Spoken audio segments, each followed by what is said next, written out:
Notre stratégie d'investissement dans le contexte incertain actuel, c'est de conserver un portefeuille relativement équilibré entre notre exposition plutôt défensive et notre exposition cyclique au sein du portefeuille, sachant qu'on a une approche très segmentée sur la partie cyclique, où on essaye d'investir dans des sociétés qui sont soutenues par des tendances structurelles très très fortes, soit les plans d'efficience énergétique, soit les stimulus fiscaux, tous les plans de défense. On privilégie aussi les sociétés au bilan sain qui génèrent d'importants cash flows, qui a une certaine résilience dans cette génération de cash flow et qui permet d'avoir des rendements aux actionnaires qui restent assez significatifs.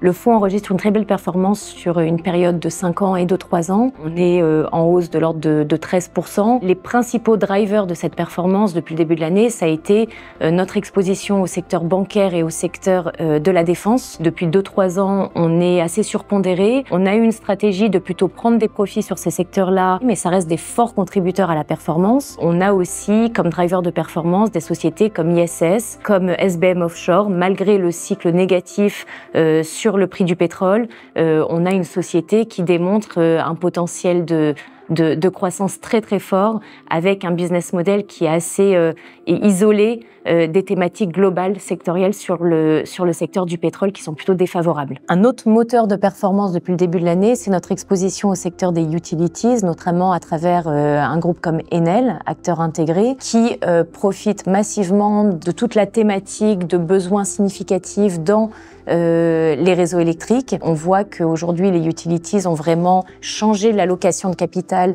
vers les réseaux, ce qui entraîne aujourd'hui une forte visibilité dans la croissance des résultats et ce qui leur permet d'être plus ou moins immunes à la normalisation des prix de l'électricité qu'on voit et avec toujours cette thématique forte de retour à l'actionnaire avec des rendements sur les dividendes très importants.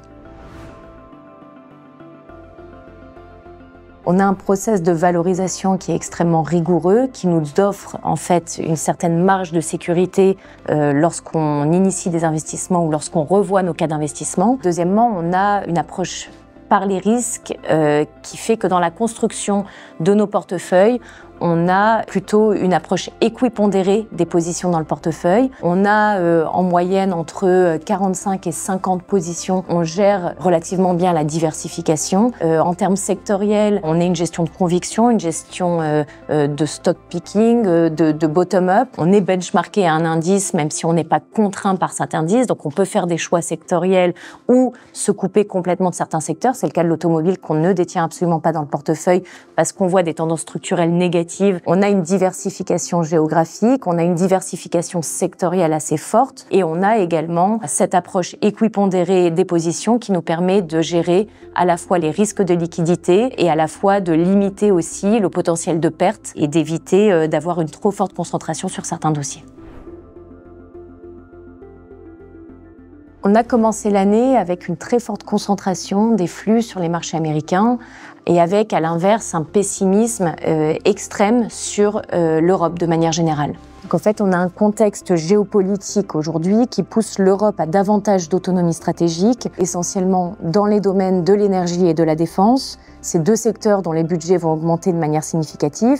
Deuxièmement, un éventuel cessez-le-feu en Ukraine pourrait entraîner des besoins de reconstruction considérables, ce qui serait un soutien à des secteurs tels que les matériaux de construction, les industriels de manière générale. En Allemagne, le potentiel de réforme et le plan infrastructure qui a été annoncé devrait là aussi soutenir des perspectives favorables pour les infrastructures, pour les ressources industrielles telles que la chimie, telles que la métallurgie. Et tout ça, ça milite pour un système bancaire fort, ce qui pourrait pousser à plus de consolidation. Quels secteurs ou actifs on considère comme les plus prometteurs pour les années à venir? Clairement, la défense. Les banques, pour les raisons que je viens d'évoquer. Tout ce qui est industriel, parce qu'encore une fois, on voit en Europe ce mouvement de réindustrialisation qui s'amorce. Et enfin, tout ce qui est thématique électrification, besoin d'investissement dans les réseaux, donc utilities, etc.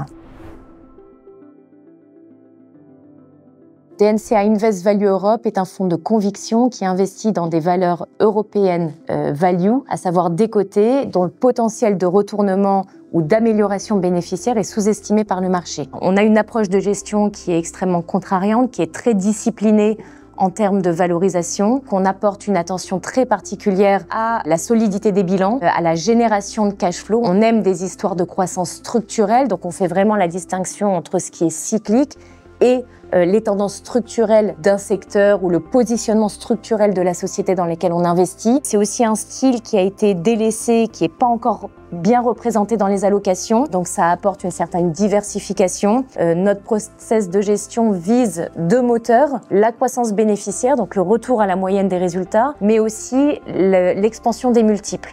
Et ce sont ces deux moteurs de croissance qu'on recherche. Donc on voit des perspectives très très fortes. On a aujourd'hui des valorisations moyennes du portefeuille qui sont basses, autour de 10 fois les bénéfices pour l'année prochaine, ce qui sous-entend là aussi une marge de sécurité importante. On a une équipe de 3 personnes aujourd'hui qui est stable.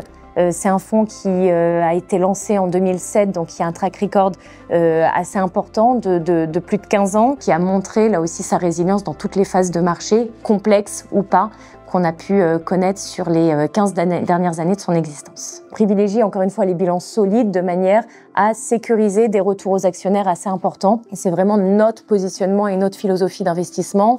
Tout ça, ça milite pour nous pour intégrer notre fonds dans une gestion de portefeuille.